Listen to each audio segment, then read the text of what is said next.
Ja sam želeo zaista da nekako nastavim tom duhu pomaganja ljudima. A sa druge strane opet postoji taj neverovatno zadovoljavajući osjećaj stvaranja nečega ni iz čega i onda ta dva pozitivna osjećaja nekako komplementiraju jedan drugog i čini mi se kompletnijom ličnošću.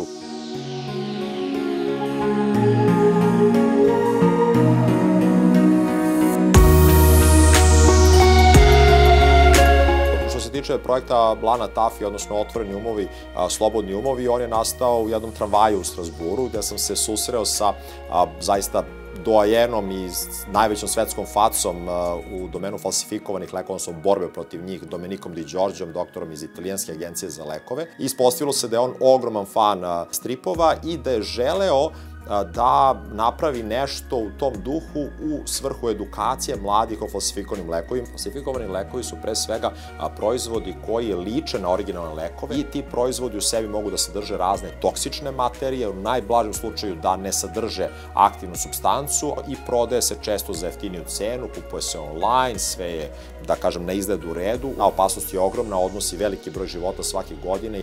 Ovaj projekat je praktično pokušao da ukaže na sve te rizike i opasnosti o kojima mi non stop pričamo i koji se jako često pojavljuju, da kažem, kao neka tema, ali nedovoljno obrađena.